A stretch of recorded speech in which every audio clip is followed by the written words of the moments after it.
I wanted to pass around something because I serve on the, the World Paravolley Board of Directors. And paravolley is sitting volleyball. And if you've never seen sitting volleyball, that's what this is up here. And I just want you to see what happens when real good players play sitting volleyball. Because most people think it's either wheelchair volleyball or there's very little, activity whatsoever. But you move a lot when you play sitting volleyball. And Toronto in 2015 will be the zonal qualifier to get to the Paralympics in Rio, and the battle's really going to be between the US and Canada. I'm sorry? Only one what? Only one berth, yeah. We 80 countries in one slot. It's pretty tough. So on the men's side, on the women's side, our women will they're ranked number 2 in the world. They'll qualify for the World Championships, and they will probably go in advance, which lets Canada probably get in by getting past Brazil, because I think Brazil and Canada's women's team will be kind of equal. So that'll be the battle in Toronto, for sure. So I'm going to pass this around because this is a medal I won. And coaches don't get medals, but the team that I helped from Holland, Netherlands, gave me one of their medals. And I want you to feel it because it's got the braille on the back, which is kind of fun. And a lot of people have never seen a Paralympic or Olympic medal, so there's one. Why am I also showing you this? Because when you lose the gym, for whatever reason, you go into that cafeteria area with your ribbon and you play sitting volleyball. When you lose the gym or you only get one court and it's crowded, just so happens that a sitting court is 6 meters wide by 5 meters deep. So a couple of the slides you'll see when there's a chair here or a coach is sitting there in a chair holding it and another person at the other end making the standard, and you run the ribbon all the way down to the other side, there's 3 sitting courts on a regular court. So you can get 36 kids playing sitting volleyball. And it takes no explanations. There's only 4 rule differences. The court's shorter, the net's lower. That's one. That one makes sense. 2, you can block the serve. That's like it was in '84. You can block the serve. And only in sitting volleyball can you do that. Rule difference 3 is that your legs can be across the line or even underneath the net as long as your butt is on this side. So you can be off the court with your butt, but your feet can be in front of the 2-meter attack line or behind the serving line, and your feet can be in front.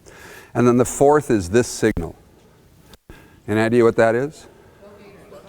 Yeah, no butt lift. Illegal butt lift. Which the guys call air butt sometimes, but basically, you got to keep one cheek pretty firmly planted on the ground while you play the game of sitting volleyball, if you happen to have legs that get you up.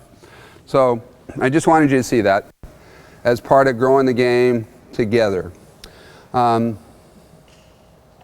here's a DVD, and it's probably, this is sort of my pride and joy of what we've done, because everything on here you can copy and distribute all you'd like. We've got elementary school programming. So when you click here, you get to the mini volleyball book in either Spanish or English, and youth volleyball tips for success, and the grills. And when you go to key grills or games for 12 and unders, you click there, you see something that I want you to be thinking about, and that's A pipe D hitting. When you walk into a gym and say, I'm here to teach you volleyball, not only do you teach hitting first, but if you have to use a net like this, or even with a higher level program, please stop spending your life saying, please get the ball off the net. Ross was saying that we were doing something about this in the first session, but for everybody, hit the first 5 to 10 minutes of your practice, even with higher level guys, from the 3-meter line. And it's not just 3-meter line that we've got to be doing. We've got to be doing, see, if I blew the whistle and said, let's hit, and we were on the court, a group of 12, What'll happen is also the same thing I saw in the level 1 book. They'll literally stand out of bounds, they'll throw the ball to the setter, and then they'll hit. And I hope you leave this time together not letting BC kids do that anymore. Not only because you can't throw the ball to the setter, but you're standing out of bounds when you do it. And that means the first contact is out of bounds. You need to get them to learn to move, so they should be like beach volleyball players on the court, handling a ball, and then moving out, because that's what they got to get good at. And instead, we stand out of bounds and we throw. And we throw and hit from zone 4, and then when we're done, we go over there and hit zone 4. And then we go hit zone 4. So one of the biggest things in here is some variation of what we call front back, where you put both setters here, and you have a hitting line here and a hitting line here, and you teach the first things of what I'm going to use English, USA terms, but A pipe D. Now, tell me, teaching little kids to grow the game, to get this all the way down to 6-year-olds, which is easier to time? That ball, that ball. The lower one. It falls at 32 feet per second squared. It's much slower through the hitting zone. But what we tend to teach is kids high outside. We make them hit these high outsides. So if the pipe, the back row middle attack is a good thing, but you're coaching 6, 8, 9, and 10-year-olds, what hit should they hit instead of a pipe? You guys that are higher level coaches playing. We call it the BIC. Internationally, the BIC is the hardest play to stop right now at the highest level. But it's also the first that you teach little kids, because it's a meter-high ball. It's not a high set to the middle. It's a meter high, and it's really easy to bump set, and it's really easy for a little kid to set, and they hit off the net. That's really important too. As they get better, you get closer. Tell me what's going to happen if you teach you, me, and him to back set the way I used to, in a line. That's actually a drill I saw, I think, in your level 1. The ball comes from you to me, and I turn around and I go, whoa, and then I turn around and go from him this way, and I go, and I give it to you, and then I turn around and do it. If I become the Olympic gold medalist at that drill, back setting in a line, then I get up to the net, the balls come from where? And where do I launch the ball? Over the net. And then we have this whole generation of kids and coaches who say, damn, back setting is hard. Well, I'm a lefty. It ain't hard, and it's really important if you teach from the beginning to kids the D set. And again, I don't know what it is in Canada. Maybe it's maple leaf or something, but the ball comes from a hitter who passes here, and they hit the back row, zone 2, set, or whatever you call it over there. That kid gets a ball that comes in from here. Their body wants to launch it over the net, but where do I set it to? There. The first time they launch over the net, they go, I'm sorry, that was not even close. And then all of a sudden they start to figure out how to keep it off the net. And then as their skill develops, they go tighter to the net. Stop spending your life saying, stay off the net, stay off the net. So Ross was talking about that earlier to you, some of you. So we teach a BIC D or BIC, BIC, BIC, and keep it low, low, low, and then as they get better, we get closer. What are these things right here? That is a volleyball training device. Last time I checked, people don't pick up these brown basketball thingies and see the volleyball net and start spiking over the net. So when we walk into the gym and we have a volleyball and we have a volleyball training device, you can't shoot it into the volleyball training device. You must set it into the volleyball training device, bump set it into the volleyball training device, and if you bank it, no point. Because that's not accurate. The volleyball training device is a circle. You got to hit the circle. You can't bank it in. And then you play all sorts of games with these wonderful volleyball training devices. So, Ross, are you here? Yeah, tell them what you were going to do with your kids about the games. I thought that was important. Huh? Yeah, but what are you going to do with them about creating games with the wall?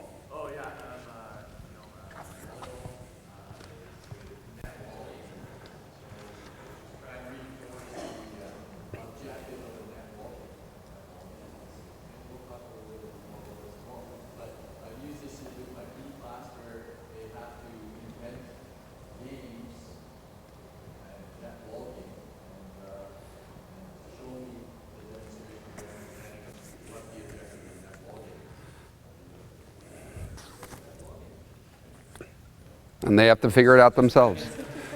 And imagine this gym, because there's a beautiful place to play a net wall game normal, but over there's how do you play off the bleachers, and over here, how do you play off the clock and everything like that. And I think it'll be cool to see what they say. All right, so what else is on here? Of course, there's triple pepper, but I'm not going to show the kids playing triple pepper. I'm going to go to the Paralympics side of things. And there I'm going to do triple pepper. Because everything on here is an entire set of skill and drills for Paralympians, for the sitting volleyball game, to show kids what is very similar to what they've got to do. So, there we go. I think I just opened up two. I did. All right.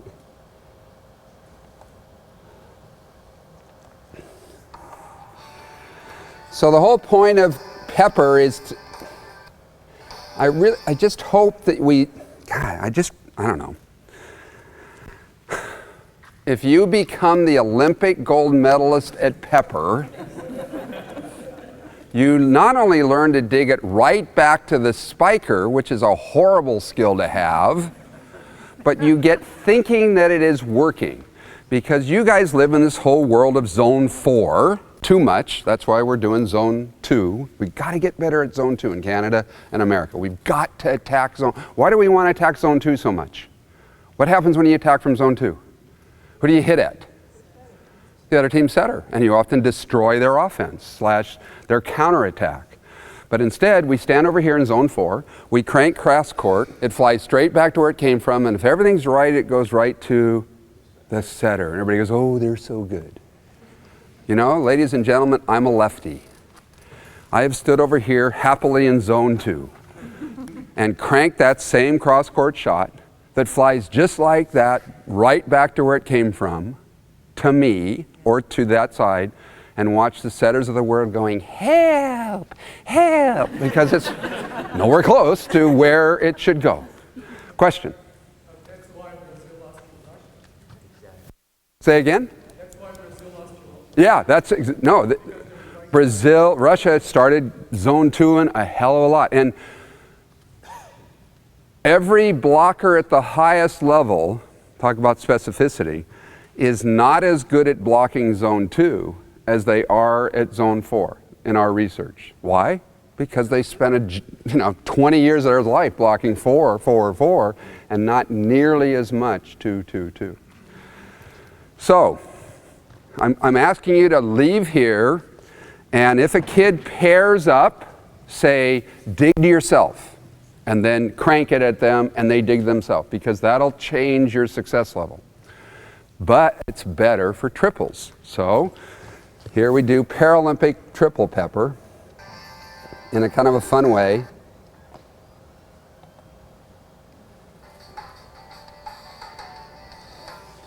So here they are playing sitting volleyball, 2 groups doing triple pepper. And what you may not notice, and it's going to appear now, is that he's got the Go camera on. And so this is what he's seeing as the same drill was going down. But you never dig back to the opposing hitter. That's a skill you don't want to have. You want to keep it on your side. So some variation of this is what we're looking for little kids to be doing and why it's on the DVD. So, going back to elementary school section first, on the drills and stuff,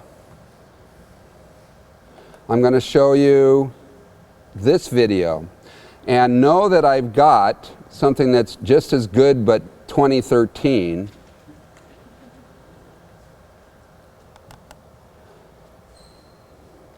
Anytime you want to load, that'd be good.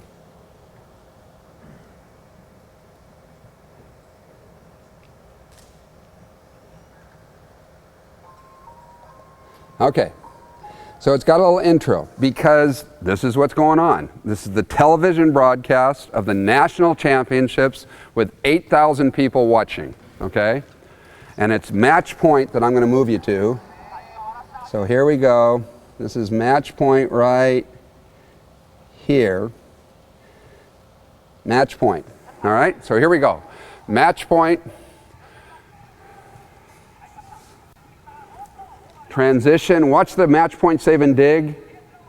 Oh, that's a nice dig. That's a great save right there. They free ball it, they fake the quick, they go outside, they mount a pretty good counterattack. They mount a really nice, watch this tip. I mean, not on this rally, sorry. Another match point save and dig in front of all the fans, and then they tip. Now, why is this on the DVD for you to use to grow the game here in BC? Because this is the elementary school championships. You're watching elementary school volleyball. Okay? Not friggin' high school or something cool. And this is from 1990. This is 24 years old. And yet you're going to see a kid in the green square. That's the libero. And you know what? You're going to see two of them. Because 24 years ago, they were letting two kids play. Now that you know that this is elementary school, we're going to show another skill here coming up. Shoot, I just blocked it. I don't know what I'm doing wrong here. My bad. I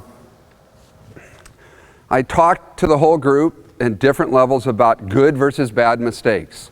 Watch these kids pass off the net, set off the net, dig off the net, so they can counterattack. There will be a couple times in this rally that they screw up. They set it too tight. That's the negative error. But the rest of the errors are either on purpose off the net or perfect.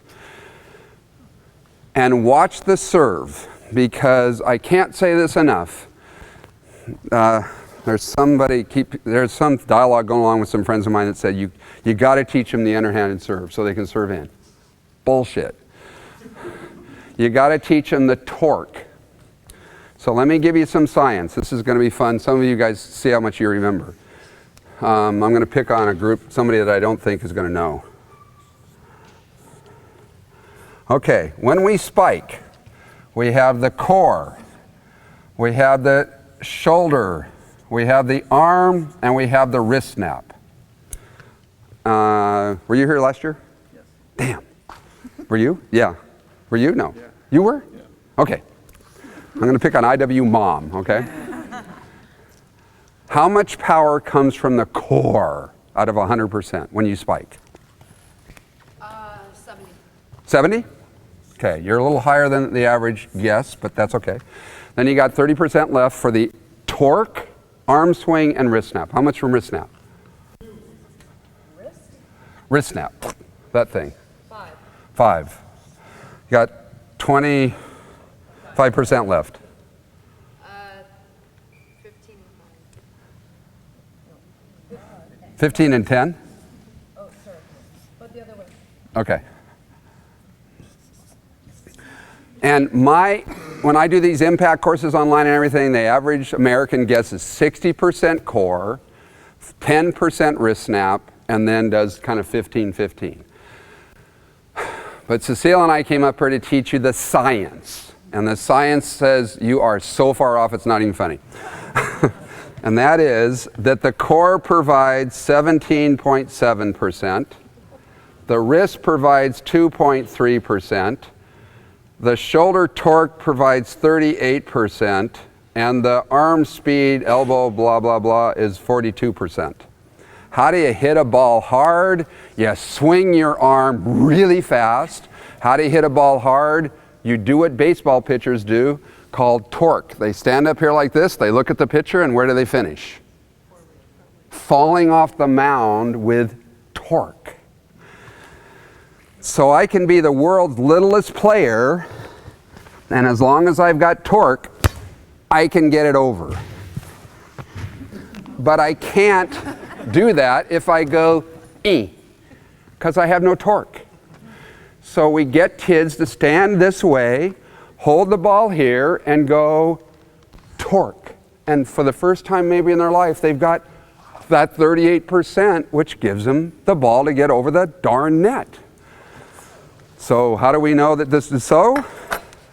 Watch this girl serve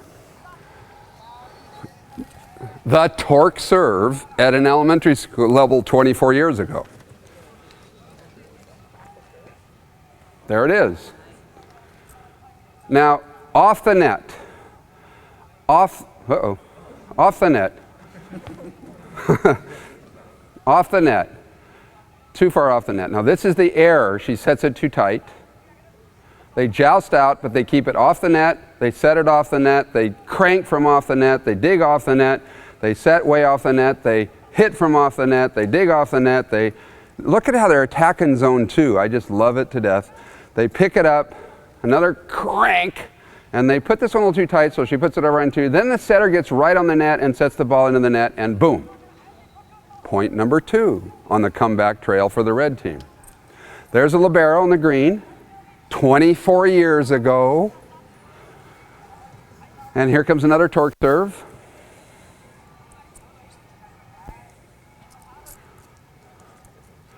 And a attack to zone 2, and a dig off the net, and a set off the net, and a minor counterattack that this is good. Watch the next rally.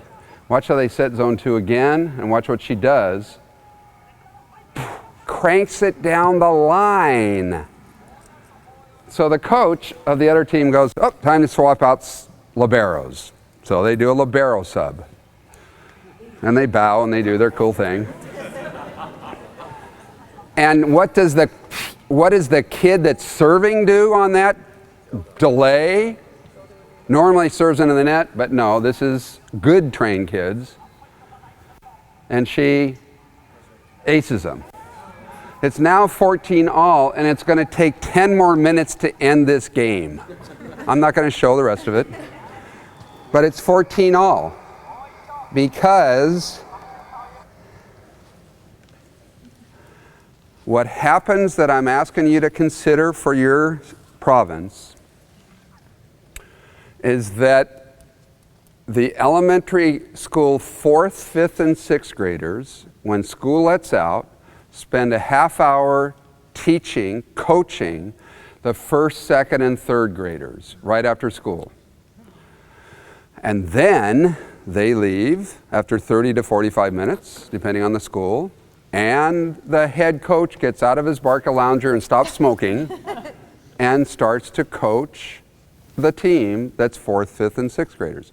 But half of these talented kids' time is spent coaching the pipeline, this future of your game, these 7, 8, and 9-year-olds playing 2-on-2 with the ribbon and getting all these reps and all those things that we're after. So that's some elementary school stuff that's on the DVD.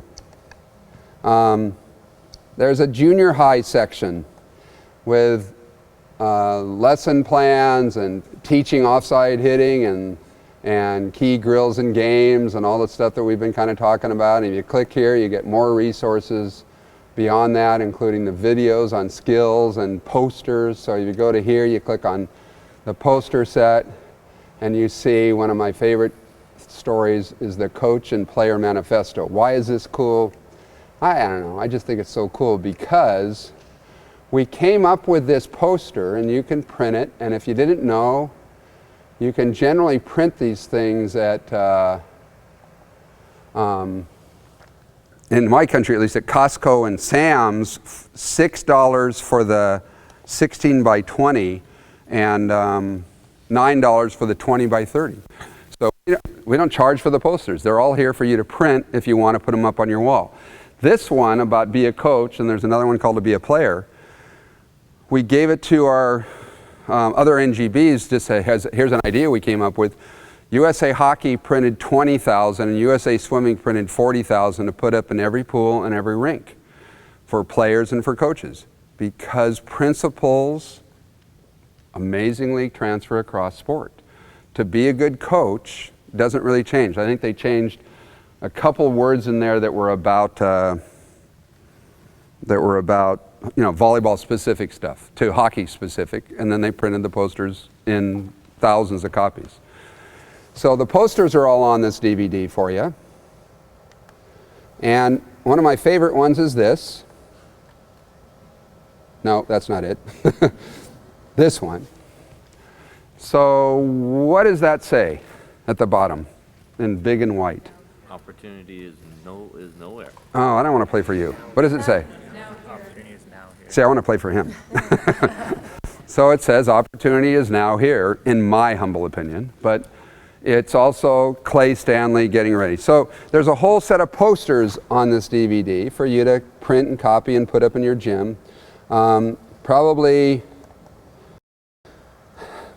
not not your country using, but you probably get enough nutrition facts things on our stuff in the U.S. So you know what this one is, and this is all about volleyball nutrition and variations on a theme. So a lot of posters which make things fun, and crosswords puzzles and wordies and things by the numbers and articles like that. Then there's the high school section and all section, and then our athlete safeguard area, beach volleyball area, information just for players, information just for parents, high performance, fun, about USAV, blah, blah, blah, blah, blah, blah, blah. And it's all on here, literally 7.5 gigabytes of information to grow the game with, okay? So you'll get a copy of this 2 or 3 times for your club. And that's important to us.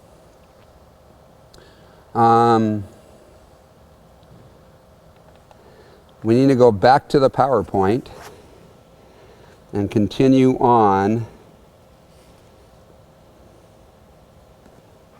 with the important stuff that we all need to share, and that starts here. Okay.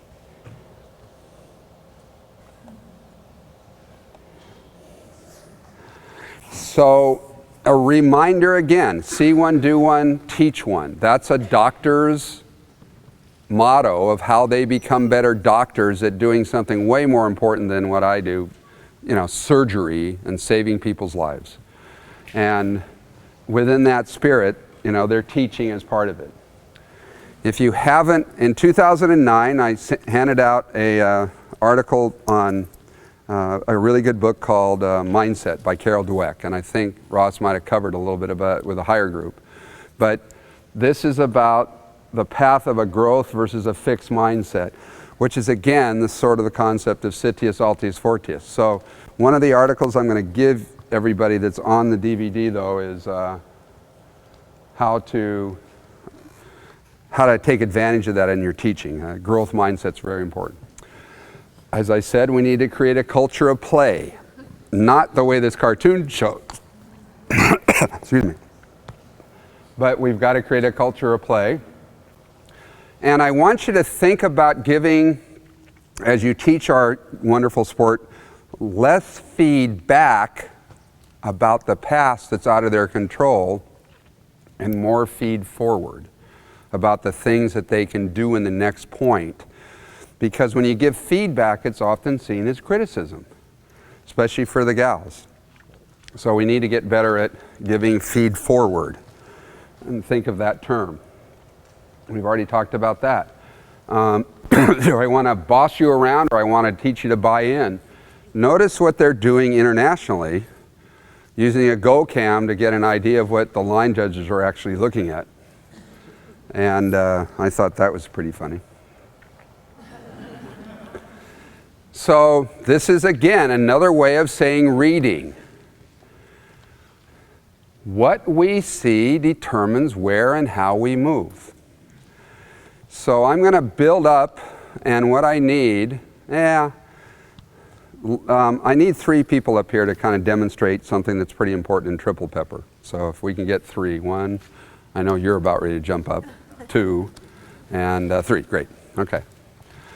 So triple pepper has variations. And so if you guys will come out here, and let's just have it set, set, set rather than hitting and for now. So you're going to overhead pass, and then the traditional triple pepper is that you put it to her, and then she's going to set you, and then you're going to put it over, and then you're going to turn around and set him. So let's just do that setting, okay? So we're setting, and then it goes over the net. So here the habit, oh, see how he's good at putting the ball back to where it came from? That's the habit we're getting rid of right there, truly. So put it up to her every time, okay? And then she'll set you. Thank you. Okay, so that's triple pepper. Now, let's stop for a second. Let them figure it out, because implicitly learned is better than told. How do you switch positions after the ball, quote, crosses the net, so you're always playing all three positions? And then you step back from your kids and let them figure it out. Say it So, again. how do you switch positions after the ball crosses the net / to you as the setter? So you set, then you're going to be hitting, and you'll be over here, and you're never going to be in the same place.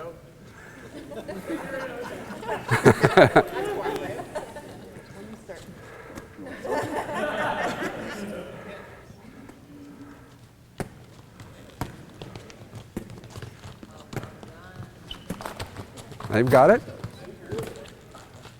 Okay, so that's how you do it. So let's stop. So the hitter, and they're not hitting, they're just setting right now, becomes the next person's setter. But we've got one more thing to add, and I want you to think court.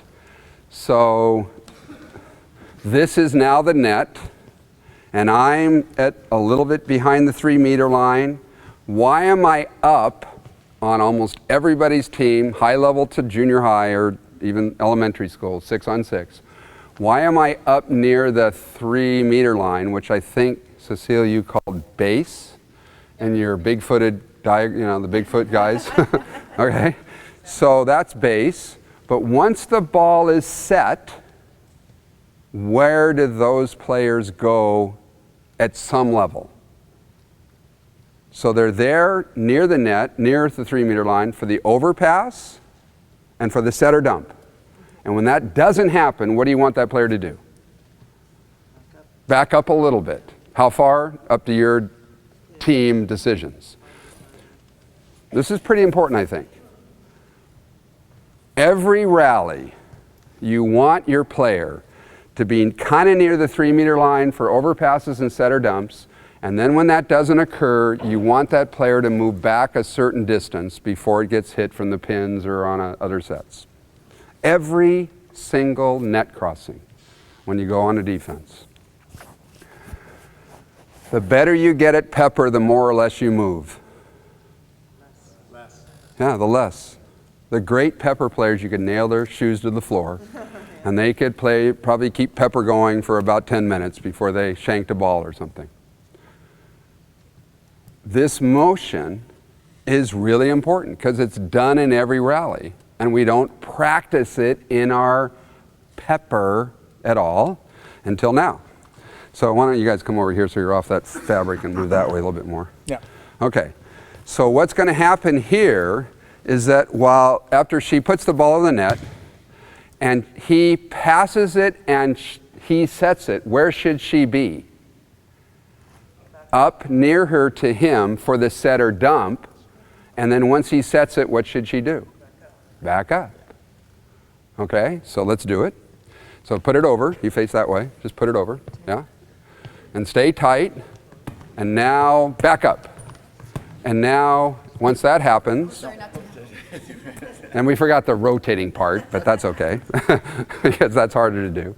So when the ball comes from here passing, you should be tighter, not too tight. I mean, 3 meters or whatever. And once he sets it, you move back, okay? And then if you're doing the switching part, you can also do that, okay?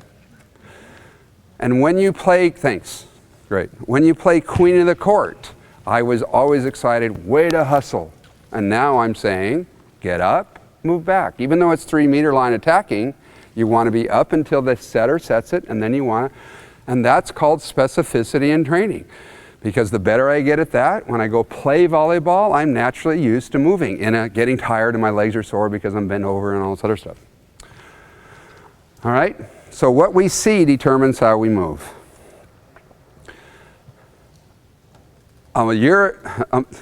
Last year / 1 month ago, I was in Thailand. I'm going to show you some video of that. But this was way cool. This is their huge scoreboard in the gym. You'll see it in the video. And it's made out of coroplast. I don't know if you can see that classic. There's the holes and there's the ridges. That what we use in the US is real estate signs and cheap way to put signs up, right? And it got elastic through it. And all they do to make every number is just flip the score. It's not electric. It looks electric, but it's not. It's just, the guys are just taking the score and flipping it for every point. And they use it out on the beach where they don't have power to have these huge signs, and somebody's just there flipping the scores as everybody scores a point, I thought that was way cool. So this is our AVCA convention. You kind of missed a chance if you didn't get down there because it was in Seattle. Next year it's in Oklahoma City. But I think it's probably the best gathering of volleyball people talking and sharing secrets in the world, to be honest. It happens starting Tuesday before the Final Four of the Division I of the Women's Championships. There's another one in Chicago that's not as big, but the same networking and sharing in May. It's the spring convention. The bigger one is clearly the one in December because I want you to know this about my country. My country has a lot more volleyball players than you guys do. At the high school level, we have 425,000 kids playing high school girls volleyball. And they, as some of your programs might have noticed, have 15,000 scholarships to give away to basically be semi-pro for 4 years. And that's full scholarships. If you split them in half, they could have 30,000. But there's 15,000 full rides where you get room, board, and tuition and everything paid. And it's the third most popular sport behind track and field and basketball ahead of soccer and football. And the USA women have won a silver, a silver, a silver, and a bronze since 1984. So 4 Olympic medals, 3 silvers. Were you here last year? Yes. Oh. You guys here last year, were you? No. Okay. So there's 15,000 scholarships for girls. I'm going to tell you a fact now. The men, USA men, have won a gold, a gold, a gold, and a bronze. How many scholarships in the United States are there for men, do you think? You know what we do in basketball and... So how many scholarships for men? Just your gut says, oh, you guys have won 3 golds, you must have 5,000. 5,000. And I want you guys to know that part of this whole motor learning and everything, the answer is 121 in my country. How many guys are playing high school volleyball? High school, 50,000. Club, about 11,000. And they get 121 total scholarships to go to. This is one of those places where you go, why haven't the women won a gold medal yet? And the answer in no small way is because the men have been following the principles of motor learning since pretty much 1980, and the women are just doing it in the last 5 years. Now they're really good. They're number 2 in the world. And our women's team on the sitting volleyball side is number 2 in the world. But this is the facts. Yeah, we've won 3 gold medals, but we've done it with no pro league. You guys don't have a pro league either, but we have no pro league and 121 scholarships. Yet we've won 3 gold medals against Brazil that has a huge pro league, and Russia has a huge pro league. So the science that we've been talking about, which starts with pipeline, begins. Already talked about that one. This one cracks me up. This just cracks me up. Okay. But it's tied into evaluations. You guys are early. This is wonderful being able to talk to people in January. There's 22 clubs here, I'm told. Please, if you're a court coach or you're a team coach, ask your club director. The evaluation my club is going to give on me in April, May, June, or whenever my season ends, the evaluation you're going to give to the parents, the evaluation you're going to give to the players, please give it to me now. Because it needs to be known by you so you can practice and train and be in your competition according to the mission of of your club. And I don't know what it is. It doesn't matter to me. I just know that you should be evaluated so you can be a better coach next year. But you shouldn't be ever sitting in May going, I didn't know that mattered. That's not how it works. You got to get it now. And if you're the club director here going, oh shit, just get it done. All right? Decide slowly. Long-term athletic development is a very complex and broad Canadian thing that you guys are really good at. For me, it distills down to basically two things. Keep as many players as long as possible, that's what the research says, and decide slowly. And that comes from a soccer coach in Manchester that does Manchester United, which is a pretty good soccer program. How does he have his pipeline? He says, we decide slowly. Michael Jordan was 16, the world's best basketball player probably ever, and he didn't make the varsity team. He got cut to JV. At 16, you didn't know he's going to be the world's best player yet? No. Okay, he moves up to the college ranks. Clearly, you can tell he's going to be the world's best basketball player. No, not at 18. 3 schools chased him. 3 schools offered him scholarships. Then he gets better and he goes into the NBA. Was he selected first in the NBA round? He was selected third. He was not selected first. Yet now we see that he became the world's best basketball player, but you didn't see it even when he was 21. So to Canada, decide slowly and keep as many kids playing volleyball as long as possible because they come out later. We're a very late emerging sport. And here's the ribbon in Italy being played to show how do they do the game there. So there were some cool things about officials, and I'm just going to mention one thing I thought was cool from an official, that the officials that are really good are happy when every rally ends with a period. They'd love for it to end with an exclamation point, and what they hate is when it ends with a question mark. And that's what they're looking for. So on the video is this, and this is the 4 nets on a rope in a cafeteria, which is too small to grow the game with 4 nets, so we had to take one of the nets off the rope. So there's 6 nets up in this 1-court facility prior to. And there's 6 15-foot nets because this is an elementary school. And this is the cafeteria. So you've got the things over there with the tables that come out of the wall and stuff. And if you don't understand what's going on here, right here where this is, there's some shading down here you can hardly see. That's deer netting, which in my experience becomes the $15 100-foot long, 7-foot high divider net at $15.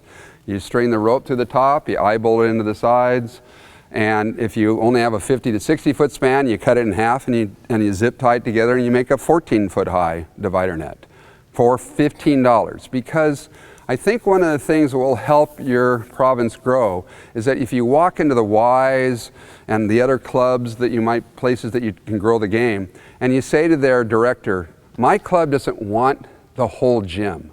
I only want half the gym. And yeah, there's a divider net here, it looks like. Yeah, and they could drop it down. But, well, we don't have a divider net. It's okay, I'll pay for it. So you spend the 20 bucks to put the eye bolts in and the rope. And you want them to be playing basketball and soccer and all that stuff over here, watching you play volleyball. You don't want to take the whole gym and just have volleyball people in there. They already know that it's good. To grow the game, you say to these facilities, I just want half the gym, please. And I'm going to do it over on this side. And yeah, you can do your basketball program over here, you know. That's a huge grow the game thing, which with the 4 nets on a rope or the ribbon or whatever, make it work. I talked about the swim noodle. Here's $8 worth of swim noodles instead of $800 worth of antennas, because you just weave it through and it becomes an inexpensive antenna. And this is the 4 nets on a rope that goes from end basket to end basket, because just like in here, there's 6 basketball hoops up. And to do volleyball in here, in this great gym, you could probably put up 12 to, I bet you could put 16 kids courts up in this gym. This is a beautiful spaced out gym. So that's how we grow the game with little kids. And this has 2 things. I already challenged some of you to never be a child's last coach. To the other group, to the group that was in the FAR gym. That's how I look at my success rate, level. But tied into this is how important it is for us to grow the game by being consistent. And I learned it from Marv Dunphy, our gold medal coach, who did his PhD thesis on a guy named John Wooden, who's a basketball coach in the US, who won 10 NCAA titles, whose anything you type in book-wise for John Wooden is worth using for 99% of volleyball. He's an incredible teacher, and ESPN magazine named him the greatest coach in the first 100 years of sport or whatever in the United States. And I said, hey, you did your thesis on John Wooden. I'm writing this book called Impact back in 1988, our fundamental book #1. 25 words or less. What did you learn by doing your thesis, 100 hours of interview? What did you learn from John Wooden? He goes, I don't need 25 words, John, I just need 2. Tell new coaches to be consistent.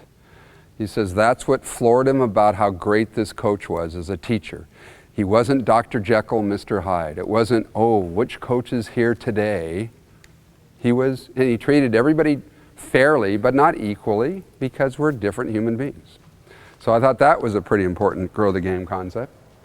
And as I said earlier, the first coach is the game, and that's why Brazil is so good. The group in here didn't get a chance to see that slide. And that's the sign that I put up in every gym I go to. And there's a baby court that gives us the chance to have 9 Olympians from one club. And this image is what I want you to think about with the most important skill in our sport, which is reading. And it is so amazing how important reading is that we forget to teach it. Navajo, like your Inuit stuff, Native Americans love volleyball with first do no harm. And here's a game of monkey in the middle, 2-on-2 right outside the convention center, where it was a nice day and the kids went out and played 2-on-2 games as warm-up before they got a chance to come in and play. And this is sitting volleyball. If you haven't seen it, this is a legal spike where her one cheek is on and one cheek is off. And 4 nets on a rope to get 32 kids on a court. But they put up a ribbon and they use the walls to keep the ball trapped in Laguna Beach. And we put up the ribbon and get 8 courts where 2 sand courts are down at Norseca at our training center down in Dominican Republic. And we put up ribbon and rope to get kids to play sitting volleyball. And we see a couple cool things here about growing the game, I think. Here they're playing over a wood branch of the tree, and there's the referee, if you missed him. He's refereeing the match of 1-on-1. And here is Karch Karai's alma mater, our great coach now, but previous Olympian. That's his alma mater. The kids are playing over a chain link fence to chance to play. You just need the net to be something so that you can play over the net. And up this one, they're playing on sawdust in Alaska, actually. Wood chips and sawdust. Using that ribbon idea at the Air Force Academy, 16 courts in not even a gym. It's just a meeting hall that had a nice parquet floor. And we put it up with chairs, and we played sitting volleyball with painter's tape as the floor tape. And then a reminder that this X is the secret, and we want to teach hitting first.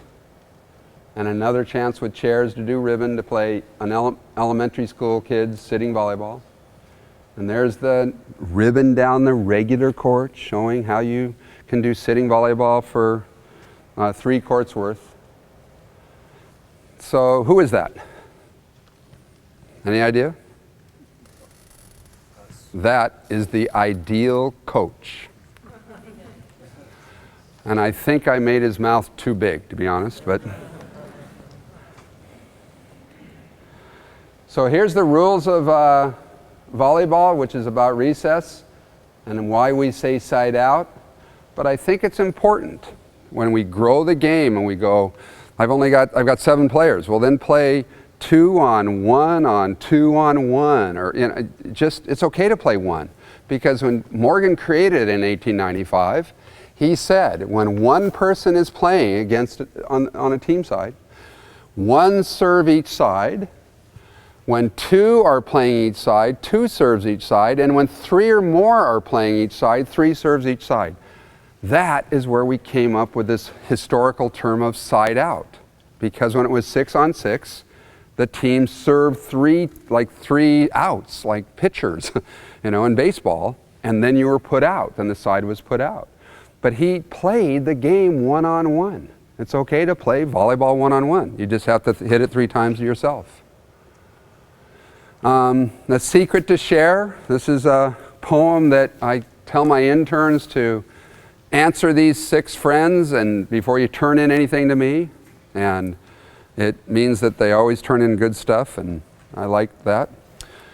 I want you to hear again.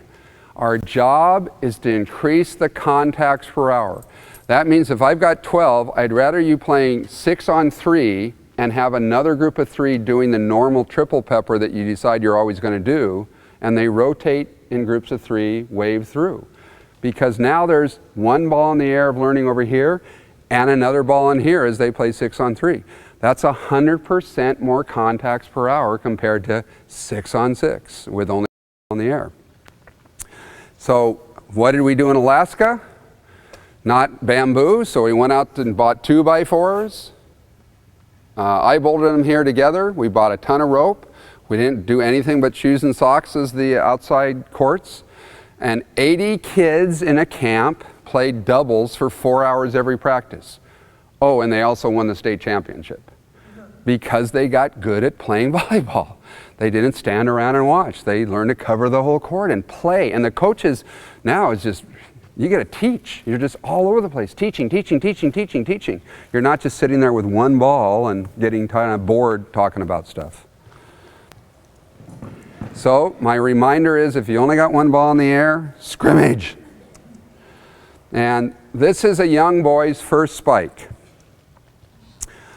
The story here, and I do want to say, we need to become better at storytelling. If you haven't picked up, Cecile and I tell many stories. We are hardwired as humans to remember stories better than facts. Telling stories helps us, since we were little, reading bedtime stories with mom and dad, to remember stuff. Instead of, you didn't get, okay, it's time for bedtime facts, kid, So, what happened here is Ryan Millar, gold medalist, came to these little kids and was going to do a clinic with me in Texas and said, got a forearm pass. No. Ryan, hang on. I want you to set back to me. I'm going to set to you. You're going to hit on this net, which is 3.5 feet high or something. So he Supermans to me, I Superman to him, and he crushes it. And he, again, watch Orion, he Supermans to me. These kids never played.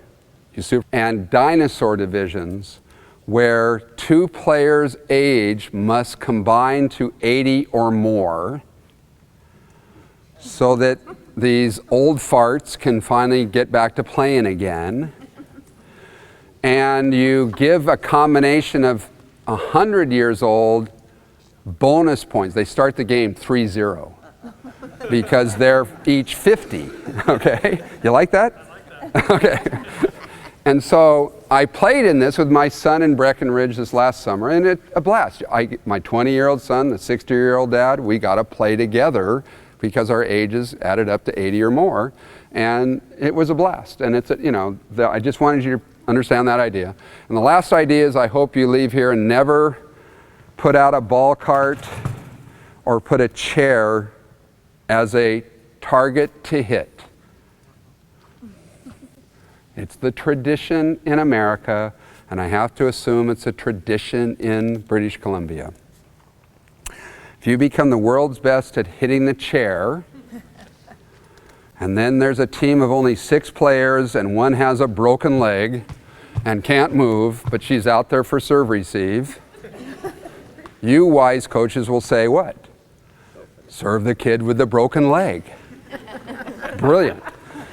But because you've trained them to serve what? At the target, she's going, thank God, thank God. So you have to stop this tradition and put out the ball cart or the chair, and when you hit it, you lose all your points. And here's the clincher. Whether it's a hula hoop or a sheet or the most powerful flat target known on the planet Earth, the coach laying down, but hitting him in the butt is triple points.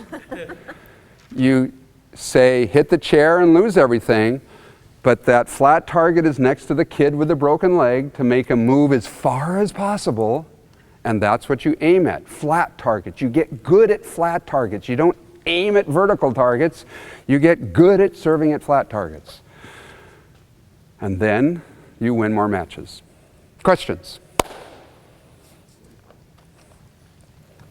Otherwise I'll babble more, but if no questions, we're out of here earlier, right? Any of this not make sense? I guess that's it. All right.